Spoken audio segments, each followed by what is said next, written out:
बस एक कदम की दूरी और हम पाकिस्तान में होंगे। Welcome to Pakistan. सोचिए, एक लड़की जिसे यूट्यूब पर आप रोज़ाना देखते हैं, उनके व्लॉग्स को फॉलो करते हैं, उनसे ट्रैवल इंस्पिरेशन लेते हैं। ऐसे लगता है जैसे आप ही उन जगहों पर घूम रहे हैं। वो उनके ऊपर असल में एक ट्रेटर होने का आरोप लग जाए, एक देशद्रोही होने का आरोप लग जाए, हमारे देश की सेंसिटिव इन्फॉर्मेशन पाकिस्तानी ऑपरेटिव्स को देने का आरोप लग जाए। ये किसी घटिया मूवी की खराब स्क्रिप्ट नहीं है। 6 भारतीय नागरिकों को गिरफ्तार किया गया है जो पाकिस्तान के लिए जासूसी करने के आरोप में फंसे हैं। इनमें शामिल है हरियाणा की एक ट्रैवल ब्लॉगर ज्योति मल्होत्रा, जो ट्रैवल विद जो नाम के यूट्यूब चैनल चलाती हैं। आइए इस खबर को डिकोड करने के लिए चलते हैं विनय जी के पास। क्या खबर है विनय सर? एक यूट्यूबर है ज्योति मल्होत्रा, जिन्हें बेसिकली हिसार पुलिस ने गिरफ्तार किया है। उनके ऊपर जो आरोप लगा है वो जासूसी का आरोप है। और सबसे बड़ी बात जो निकल करके आ रही है कि उनके साथ 5 और लोगों को गिरफ्तार किया गया है। ये एक मशहूर ट्रैवल ब्लॉगर हैं जिन पर पाकिस्तान की खुफिया एजेंसी ISI के लिए जासूसी करने का आरोप लगा है। और ये आरोप लगा है कि ये बेसिकली इंफॉर्मेशन शेयर करती थी पाकिस्तानी हैंडलर्स के साथ में। ज्योति मल्होत्रा का बेसिकली एक यूट्यूब पर चैनल है और सेम नाम से इंस्टाग्राम पे भी चैनल है जिसका नाम है ट्रैवल विथ जो। इसके 377 के बेसिकली 377 के फॉलोवर्स हैं यूट्यूब पर और इंस्टा पर 132 के फॉलोवर्स हैं। रिपोर्ट्स के मुताबिक जो खबरें अभी तक निकल करके आ रही हैं उसमें यह है कि ये 2023 में पाकिस्तान हाई कमीशन गई। बेसिकली जो प्रोसेस होता है कि आपको वीज़ा लेने के लिए पहले हाई कमीशन जाना पड़ता है, ये वैसे वहाँ पे गई और उसके बाद इनकी मुलाकात वहाँ पे दानिश नाम के एक व्यक्ति से हुई। की हाल है ਤੁਹਾਡੇ जी दानिश जी? विनायक, इसमें एक और चीज़ मैं जोड़ना चाहूँगा कि ज्योति का एक और वीडियो जो है सोशल मीडिया पे खूब वायरल हो रहा है, जिसमें बेसिकली ज्योति मल्होत्रा दिल्ली में स्थित जो पाकिस्तान की एम्बेसी है वहाँ पे जाती हैं और उनका स्वागत जो शख्स कर रहा है वो यही हैंडलर दानिश है।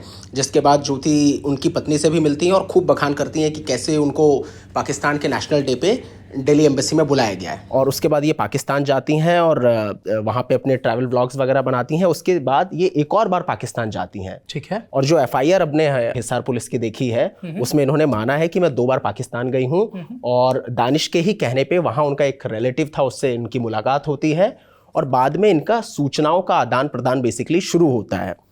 विनायक, ज्योति और दानिश के बीच में बेसिकली एक तरीके से देखा जाए तो लगातार संपर्क में रहने का हिसार पुलिस ने आरोप लगाया है और इनके ऊपर आरोप जो है वो गंभीर है। इन्होंने संवेदनशील जानकारी बेसिकली साझा की है पाकिस्तानी हैंडलर को, जिसमें एक तरीके से आर्मी की मूवमेंट वगैरह भी हो सकती है या कुछ डॉक्यूमेंट्स वगैरह भी इन पर हो सकता है कि इन्होंने शेयर किए हों। जो बाकी के 5 लोग गिरफ्तार हुए हैं उनका हैंडलर भी एक तरीके से दानिश ही था। विनायक, इस मामले पे ज्योति मल्होत्रा के जो पिता हैं हरीश मल्होत्रा, उनका भी रिएक्शन आ गया है और उन्होंने इस बात की तस्दीक की है कि पुलिस उनके घर पे आती है संडे को और 9:30 बजे पहुंचती है। उसके बाद एक लंबी पूछताछ होती है और उसके बाद ज्योति को गिरफ्तार कर लिया जाता है। वीरवार को आए थे जी, सवेरे 9:30 बजे 9:30 बजे आए थे।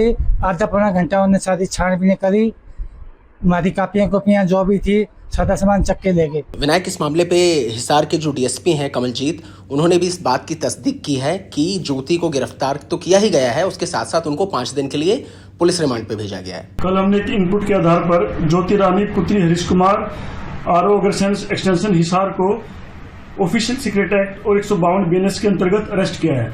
इसके पास प्राप्त मोबाइल और लैपटॉप से हमें कुछ संदिग्ध सामग्री प्राप्त हुई है। इसको हमने 5 दिन के रिमांड पे लिया है, पूछताछ जारी है। यह लगातार पाकिस्तानी नागरिक के संपर्क में थी, उसके बारे में इससे पूछताछ की जाएगी। विनय जी, ज्योति को लेकर पहले भी कंट्रोवर्सी रही है, वो कंट्रोवर्सी में आती रही हैं। पहले क्या हुआ था? ये इनको बेसिकली 1 साल पहले मैडम जो है चाइना में ट्रैवल करने गई थी और वहाँ पे इन्होंने कुछ अपनी हरकतें एक तरीके से दिखाई थी, जिसके बाद ट्विटर पे सोशल मीडिया पे इनको बहुत ट्रोल किया गया था। जैसे 2-3 चीज़ें जो जब मैं इनका यूट्यूब पेज देख रहा था तो उसमें बेसिकली ये मिला कि इन्होंने वहाँ पे बस में ट्रैवल किया और बस की टिकट नहीं ली। इनसे बस का कंडक्टर पूछते रहा कि मैडम टिकट लीजिए। इन्होंने कंडक्टर की बात नहीं मानी और ये जाके सीट पे बैठ गई। दूसरा, एक और वीडियो इनका जो सोशल मीडिया पे वायरल हुआ है, जिसको नेशनल मीडिया ने भी कवर किया है, कि कैसे एक भारत की ट्रैवल इन्फ्लुएंसर को चाइना में लोगों ने ट्रोल किया। दूसरा एक वीडियो है जिसमें एक बुजुर्ग महिला स्कूटर से ट्रैवल कर रही है और ये उससे बिना इजाज़त लिए उसके स्कूटर पे बैठ जाती है और उसको अपना हिसाब से कहती है कि मैडम इस डायरेक्शन में आप गाड़ी चला लीजिए।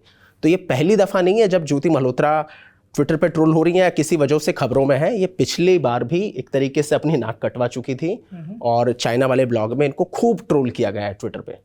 विनय जी, इनके ऊपर आरोप क्या लगे हैं और क्या बहुत गंभीर आरोप लगाए गए हैं? विनायक, जो मैं अभी हिसार पुलिस की एफआईआर पढ़ रहा था उसमें इनके ऊपर जो आरोप लगे हैं भारतीय न्याय संहिता की धारा 152, इसके अलावा ऑफिशियल सीक्रेट एक्ट होता है, हम सबको पता है, ऑफिशियल सीक्रेट एक्ट 1923 की धारा 3, 4 और 5 के तहत इनके ऊपर केस दर्ज किया गया है और इनको गिरफ्तार किया गया है। बेसिकली इन धाराओं के तहत देश की अखंडता, संप्रभुता और सुरक्षा को खतरे में डालने का आरोप है। विनय जी, ऑफिशियल्स की माने तो ये एक एस्पिनाज का मामला है और इसमें क्या और भी कोई अरेस्ट हुआ है? विनायक, अभी तक ये जो सामने आया है ये एस्पिनाज का केस, ये बेसिकली बहुत हाई प्रोफाइल मामला लग रहा है। पंजाब के मलेरकोटला से 2 और लोगों की गिरफ्तारी हुई है, एक है गजाला और दूसरा है यामिन मोहम्मद।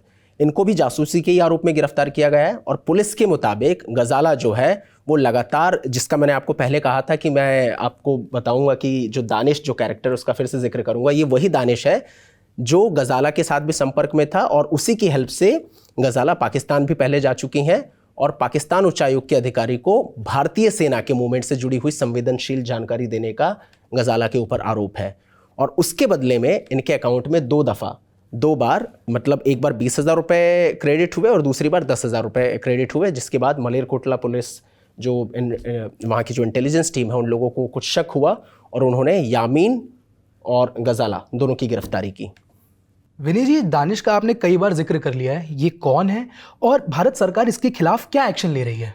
विनायक, बेसिकली दानिश जो है जिसके ऊपर आरोप है कि ये 6 लोगों से अलग अलग समय पे बात कर रहा था, ये पाकिस्तानी हाई कमीशन में बेस्ड था और इसी के ऊपर आरोप है कि ये ज्योति मल्होत्रा के साथ भी संपर्क में था और गजाला के भी संपर्क में था और इन लोगों से इंफॉर्मेशन, बेसिकली पाकिस्तान की भारत से रिलेटेड जो इन्फॉर्मेशन है, सीक्रेट इन्फॉर्मेशन है, उसकी डिमांड किया करता था। दानिश के खिलाफ भारत सरकार ने 13 मई 2025 को पर्सोना नॉन ग्राटा, यानी एक तरीके से हिंदी में जिसको कहते हैं कि अवांछित व्यक्ति घोषित कर दिया था, जिसके बाद 24 घंटे के भीतर दानिश को देश छोड़ने का आदेश दिया गया था।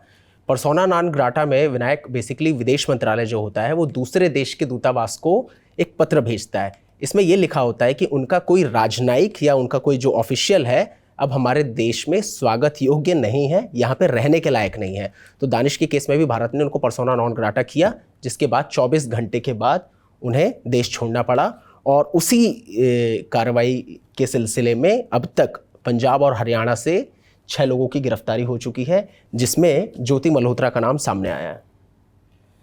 थैंक यू विनय जी, हमारे साथ जुड़ने के लिए और इस खबर को डिकोड करने के लिए।